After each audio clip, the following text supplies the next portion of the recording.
All right, Judges chapter number 3. Judges chapter number 3. So we're going to be, as I mentioned last Wednesday night, we're just going to be looking at the Judges. I'm not going through the book. We're just going to be looking at the different judges that are in the book of Judges. And so tonight we're going to look at the first judge. And we see the account written in Judges chapter 3, and we'll start in verse number 1 to get the whole context and to see why the judge was needed. And then we'll read just a little bit about the judge. So Judges chapter 3, starting in verse number 1. It says, "Now these are the nations which the Lord left to prove Israel by them, even as many of Israel as had not known all the wars of Canaan, only that the generation of the children of Israel might know, to teach them war, at least such as before knew nothing thereof." And so if you look at those two verses, you see that the Lord is leaving some nations in the promised land. Now, Joshua has brought the nation of Israel across the Jordan. They've already gone through the land. They've conquered a good portion of it, but then there's a good portion of these nations that are still there. And the Lord is going to use those other nations to prove or to try or to test the children of Israel. And then we saw in verse number 2, and I underlined this kind of in the middle, to teach them war. Because they've known nothing about war. Where has the children of Israel been for the last 440 years? They've been slaves. They were captive in Egypt, and then they were wandering around in the wilderness. And so now, and they haven't been able to, haven't been having to do any fighting. What little bit of fighting they did, Joshua pretty much took care of it. With some of the men, but those men have grown old or died, and now we have a generation that doesn't know anything about war. And so the Lord left these nations in the promised land to prove Israel and then to teach them to war. All right, let's pick it up in verse number 3. "Namely, 5 lords of the Philistines and all the Canaanites and the Sidonians and the Hivites that dwelled in Mount Lebanon, from Mount Beth Hermon unto the entering in of Hamath. And they were to prove Israel by them, to know whether they would hearken unto the commandments of the Lord, which he commanded their fathers by the hand of Moses. And the children of Israel dwelt among the Canaanites, Hittites, and the Amorites, the Perizzites, the Hivites, and the Jebusites. And they took their daughters to be their wives, and gave their daughters to their sons, and served their gods. And the children of Israel did evil in the sight of the Lord, and forgat the Lord their God, and served Balaam in the groves. Therefore the anger of the Lord was hot against Israel, and he sold them into the hand of," boy, look at this name. I had to practice this name this afternoon. I was sitting in my office, and then I was walking through the building. This name is Cushan Rishathaim. And so if you break it in two, Cushan, and by the way, in the Hebrew, his name is divided, Cushan, and then it's Rishthaim. And so it's listed like 5 or 6 times here, and so I really had to practice his name so that I could say it correctly. So verse number 8 again, "Therefore the anger of the Lord was hot against Israel, and he sold them into the hand of Cushan Rishathaim, king of Mesopotamia, and the children of Israel served Cushan Rishathaim 8 years. And when the children of Israel cried unto the Lord raised up a deliverer to the children of Israel, who delivered them, even Othniel, the son of Kenaz, Caleb's younger brother. And the Spirit of the Lord came upon him, and he judged Israel and went out to war And the Lord delivered Cushan Rishathaim, king of Mesopotamia, into his hand, and the hand prevailed against Cushan Rishathaim, and the land had rest 40 years, and Othniel, the son of Kenaz, died. And so you see why I had to practice that guy's name. Because not just once was it listed here, but it's like 5 or 6 times. All right, so the reason why the children of Israel were judged. Now, again, the Lord left those nations in there to prove them. And these nations, of course, they were dwelling in the same land. And the first problem that we see listed here, we see it listed in verse number 5. The first reason why the Lord judges the children of Israel with this king, Cushan Rishathaim. If you notice, I didn't even look at my paper. I did that out of memory because I practiced it so much. But the reason why, or the first reason we find in verse number 5, and it says in the children of Israel, what's that next word? Dwelt among the Canaanites, the Hittites, the Amorites, the Perizzites, the Hivites, the Jebusites. And so the first reason that we see here is they dwelt among these nations. The command was to drive those nations out of the land. The command was to conquer these nations. The command was to separate from these nations. You were not to intermarry. But here they are dwelling among. And so the first problem here is the separation problem. We have a separation problem today, don't we? I'm on Facebook, and I think I'm about to get off it. But I get all these advertisements. There's this huge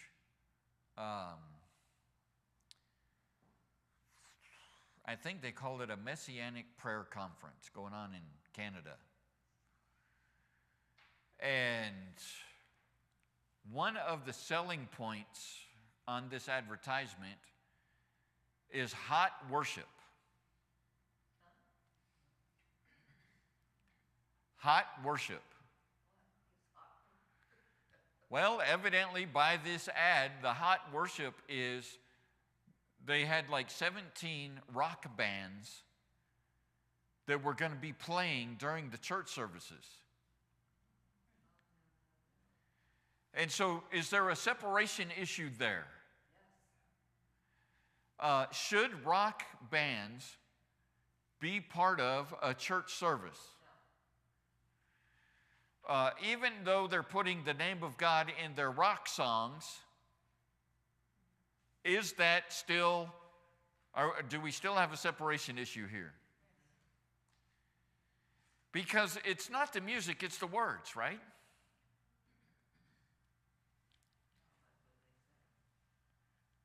That's the trap. You know, there's a whole lot of secular songs out there that have the name of God in them.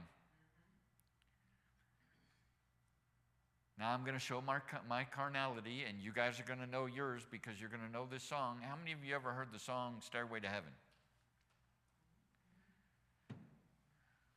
In the old days, when I was young, way back when, I was younger than Angela. I was younger than Jordan. I listened to rock music.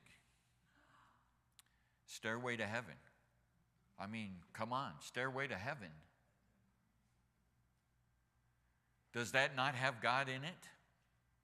So shouldn't we be singing Stairway to Heaven? We should invite Led Zeppelin to come to Old Pueblo Baptist Church and have them sing Stairway to Heaven.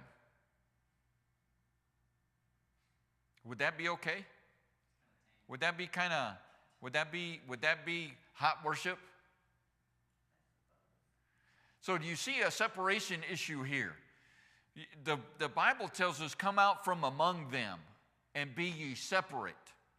When somebody hears that you're a Christian, they ought to not look at you and say, "You?" You know what they ought to do? They ought to say, "I knew that." By the way that you speak, by the way that you act, by the way that you dress, they should be able to look at you and say, "I knew that." Not, "You?" You guys know that before I used to work at Lowe's, and everybody there knew I was a pastor. I didn't get that. I didn't get, "You?" You know what? But what I did get, because I was a pastor, everybody wanted to impress me and say, "Yeah, I go to church too." And you know what I would say? "You?"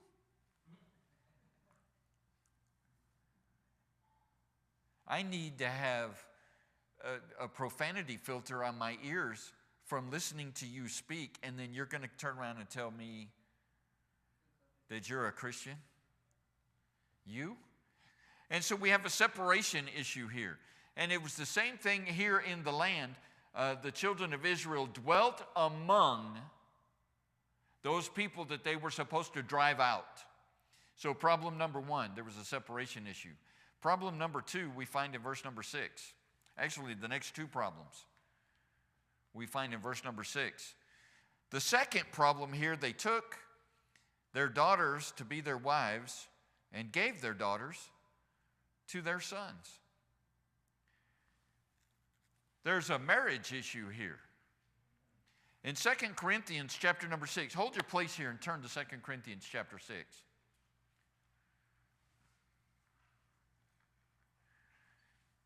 Well-known verses. You guys ought to know these verses or at least have heard them. But 2 Corinthians chapter number 6, and we'll pick it up in verse 14. 2 Corinthians chapter 6 and verse number 14.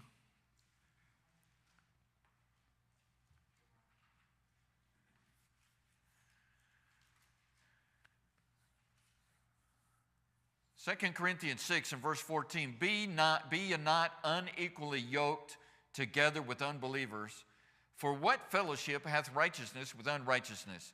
And what communion hath light with darkness? And what concord hath Christ with Belial? Or what part hath he that believeth with an infidel? And what agreement hath the temple of God with idols? For you are the temple of the living God, as God hath said, I dwell in them and walk in them, and I will be their God, and they shall be my people. Wherefore come out from among them, and be ye separate, saith the Lord, and touch not the unclean thing, and I will receive you, and will be a father unto you, and ye shall be my sons and daughters, saith the Lord Almighty. The first verse that we looked at is, be not unequally yoked. Now, if you're married, it's too late, but you shouldn't have married that unsaved woman, or you shouldn't have married that unsaved guy. But if you're looking, don't marry or date an unsaved person. Be not unequally yoked. And so the second problem that we see here in the book of Judges, in chapter number 3, is they were unequally yoking with those people that they were dwelling with.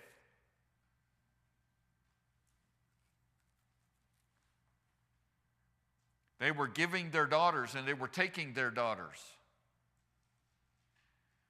And so they were intermingling. And so the second problem here, again, is their marriage practice. So the first problem was separation. The second problem was their marriage practice. By the way, do we have unequal yoking going on today? Let's talk about separation and the marriage practice. Let's put both of those together.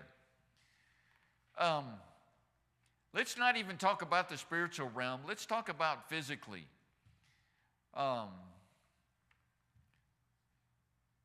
Unequal yoking physically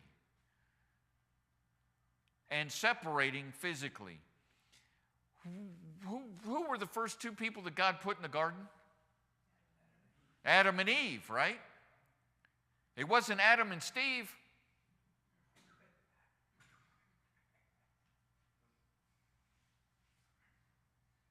So physically speaking, when we're looking for a mate, we need to be looking for somebody the opposite gender that we are.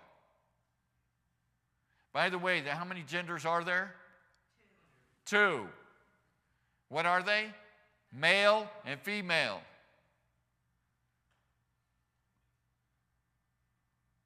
That's it. And so when you're looking for a mate, you're looking for a male, ladies, and you're looking for a female, men. That's marriage 101. That's dating 101. Now, John's daughters aren't allowed to date at all, ever. They're not ever.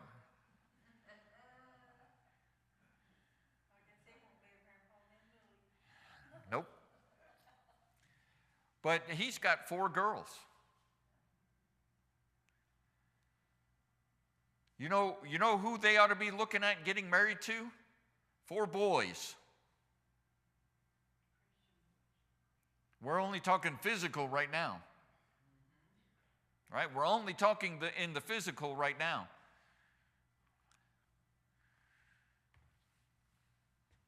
If you're a guy, you're looking for a girl. If you're a girl, you're looking for a guy.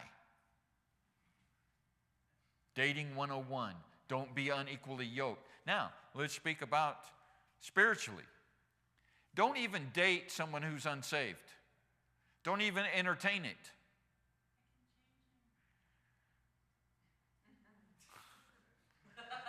Don't even entertain it. I'm going to get it because it's already in my notes. Don't even entertain dating somebody who's unsaved. And I would say don't even entertain dating somebody who's younger than you in the Lord. If you're a male. If you're a female. If you're a female, don't date somebody who's younger than you in the Lord. Now, if you're a male, I would say yes, that's fine. But try to get close. Again, we're talking about be not unequally yoked. And then what John was saying was, I can change him. And most of the time, you'll hear girls say that about guys. Because you've got an immature guy, and you've got a girl who's attracted to the immature guy, and the girl is going to say, but I can change him. You're not ever going to change him. My wife's been married to that guy for 40 years. You know, he's still got the same issues. He's a little more mature. Some of the rough edges have been knocked off. But basically, he hasn't changed. Has he, Tangi? Has he learned? Yeah. Has he, Stephanie? Has he, Amanda? I'm talking to you guys in the nursery.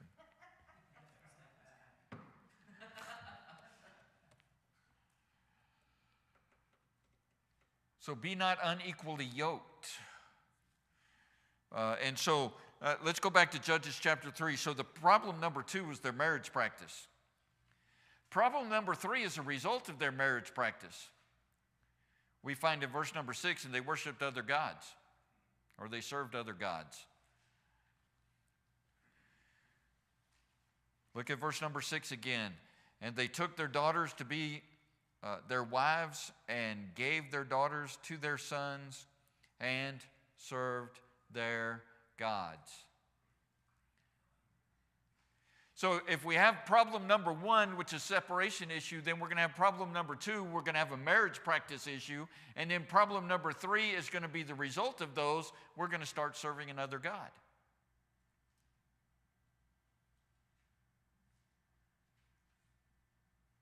And so we see why the Lord sent judgment. All right, verse number 7, and the children of Israel did evil in the sight of the Lord. Oh, man. How many times do we just read over and they did evil in the sight of the Lord? How many of us just read it like that? They did evil in the sight of the Lord. That's me. When I read that verse, and when I've read that verse in other passages, I would say, and they did evil in the sight of the Lord. But let's stop and think about that for a second. This shows defiance to God, does it not? Where did they do evil? Wide open. They didn't even care that they were defying. They didn't even care that they were breaking the design of God. They didn't even care that they were breaking the commands of God. They did it in the sight of the Lord.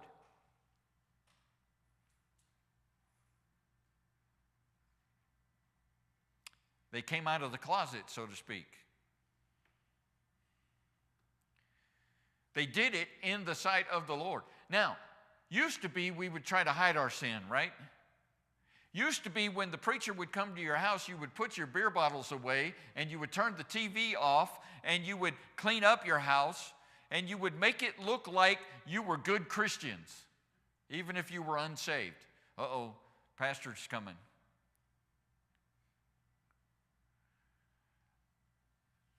Now, I'm going to tell you something that happened, and this was 30 years ago. And I'm visiting with my pastor. So my pastor is the pastor, and I'm just the guy. Right? I'm Brother John. That's me. With my pastor. We go into this house. Beer bottles all over the place, TV blaring, kids running around like wild little heathens. And no attempt was made to silence any of it while my pastor was there. And that was 30 years ago. You know what we get today? Pastor's the one bringing the beer.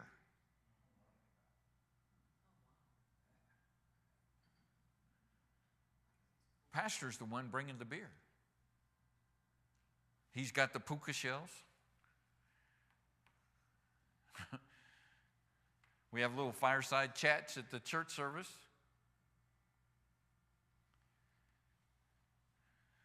They do evil in the sight of the Lord, and it's wide open. It's just right out there. Again, and I wrote this down. This shows their defiance. Sinning right in the presence of God, there's no fear. There is no fear whatsoever. All right, and continue on in verse number 7. And forgot the Lord their God and served Balaam and the groves. We talked about Balaam, I believe, last week. Therefore, the anger of the Lord was, what's that next word? Oh. You know, it's bad when God is angry. But it's really, really, really, really, really, really, really, really, really, really, really, really bad when his anger is hot against you. I don't want the anger of the Lord against me. I don't want the anger of the Lord being hot against me. I mean, think about that for a second. All right, let's put that on pause for just a second. You guys remember in the book of Exodus when Moses wanted to see the glory of God? Do you guys remember that? And God said, nobody can do it because if you do it, you're going to surely die. And so he stuck Moses in the cleft of a rock, and then he put his hand over it. He put his hand over it, and then he let his glory pass by. And then as his glory got passed by, his glory passed by, and now there's only the residual glory back there that's still lingering. He took his hand away, and Moses looked at that, at the hindsight of the glory of God. And what happened to Moses? His face shone.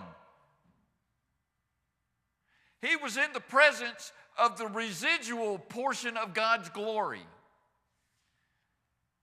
Now just think about it. If Moses is standing out in the middle of the desert and God just shows up in all of his glory, what do you think would happen to Moses?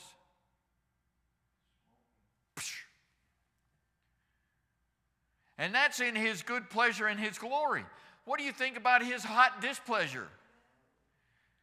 I don't want to be in the same universe,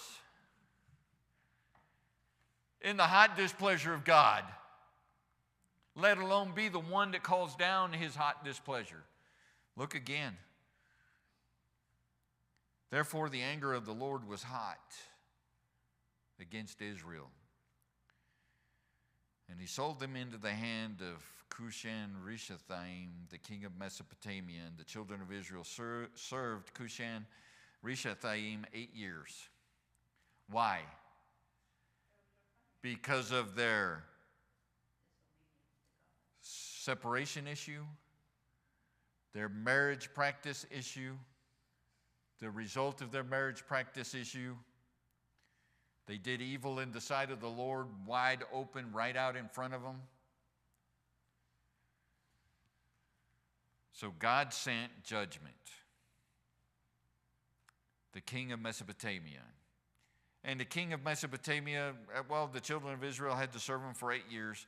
And then look at verse number 9. And when the children of Israel cried unto the Lord, you remember the cycle last week we looked at?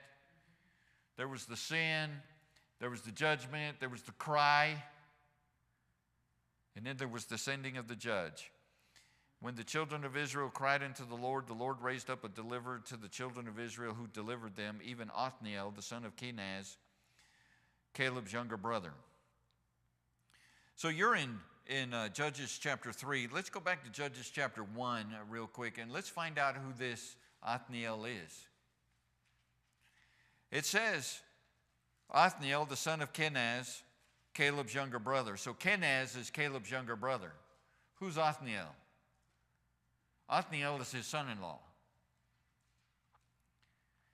In Judges chapter 1 and verse number 12, Caleb said, He that smiteth Kirjath-Sepher and taketh it, to him will I give Achsah, my daughter, to wife. And Othniel, the son of Kenaz, Caleb's younger brother, took it, and he gave him Achsah, his daughter, to wife. And so who is the first judge? The first judge that comes and rescues Israel is Caleb's son-in-law. I think that's kind of interesting. Othniel is Caleb's son-in-law. And again, Caleb. Who's Caleb? You remember way back when Moses sent in the 12 spies? You guys know the children's song? 2 spies were good, 10 spies were bad. 10 spies came back with an evil report. 2 spies came back with a good report, Joshua and Caleb. Joshua and Caleb were like, let's take them.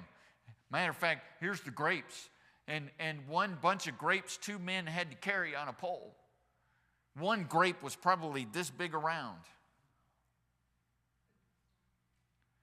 And Joshua and Caleb were like, let's take them. And the 10 spies said, no, we're but grasshoppers in their eyes. We're little bitty, nothings to them. They're giants in the land. They were more focused on the people than the land. By the way, if you looked at the command that Moses gave that God gave to Moses, it was go and spy the land. It said nothing about looking at the people.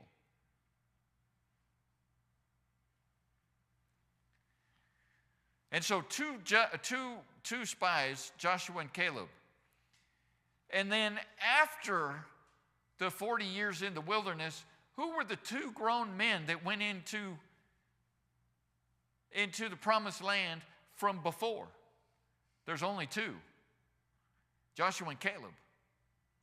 As a matter of fact, when we're looking at here in Judges chapter 1, Caleb said, He that smiteth Kirjath-Sepher, he went to Joshua when he was 80. Caleb was 80 years old, and he looked at a mountain, and he said, I want that mountain. You guys remember that song? I want that mountain. I want that mountain. Caleb is 80. And he's going to Joshua saying, I'm as strong now as I was when I was talking to Moses. Let me loose. Joshua said, click, cut him loose. And there went Caleb. And so, who's Caleb? Do you think Caleb was like a man's man? Would you think? Would you want to be Caleb's son-in-law? Well, not unless I was a man's man too. By the way, not unless I was a God's man too. Because who did Caleb serve? He served God. God is the one that kept him strong. God is the one that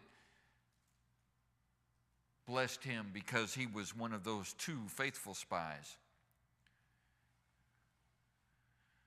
And so that's who this Othniel is, the first judge, son-in-law to Caleb. And again, the cry. The children of Israel cried unto the Lord. Keep your place here. We're going to go to Psalm chapter 86 just for a moment. Almost done. I promise to be done in like next 35 minutes or so. Oh, Amanda just hung up on me. You're done now. Psalm 86. Psalm 86, verse number 5. Again, the children of Israel cried unto the Lord. The Lord raised up a deliverer to the children of Israel who delivered them. Psalm 86 and verse number 5, for thou, Lord, art good and ready to forgive, and plenteous in mercy unto all them that call upon thee. What a great verse. The Lord is ready to forgive. You know what? The Lord is more ready to forgive than we are to repent. Did you catch that? The Lord is more ready to forgive than we are to repent. So as soon as we are ready to repent, where's the Lord? He's standing right there with his arms wide open, ready to forgive. All right, back to verse number 10 in Judges chapter 3. We'll just tighten this up a little bit. Again, they're in the hand of Cushan-Rishathaim for 8 years. The Lord raises up Othniel to judge. Verse number 10, the Spirit of the Lord came upon him, and he judged Israel and went out to war. And the Lord delivered Cushan-Rishathaim, king of Mesopotamia, into his hand, and his hand prevailed against Cushan-Rishathaim, and the land had rest 40 years. And Othniel, the son of Kenaz, died. And so that's where we're going to leave it. Othniel dies after 40 years. And then if you look at the next verse, I believe it's chapter number 4, and verse number 1, there's going to be another Eglon, another area where they do evil in the sight of the Lord. Yeah, they didn't learn anything in the first cycle, and so they're going to go through the cycle again. And you know, sometimes we'll get down on the children of Israel. Well, they should have learned the first time. How many times have we fallen into sin and haven't learned yet? If the Lord wrote like the book of John Sugar, and all the times that he fell, the Lord's judged, John Sugar cried out, the Lord delivered him, and then he fell again. I wonder how many cycles there would be in that. And then just put your name in there instead of mine. How many cycles would there be in your life if it was written down? So before we get too rough on the children of Israel, be rough on the children of Israel, but likewise be rough on thyself. And so, again, this is the first account of the first judge and the reasons behind it for the first judge, the judgment and the judge. All right, questions or comments about what we looked at tonight? Go ahead and stop that recording, David, please. Any questions?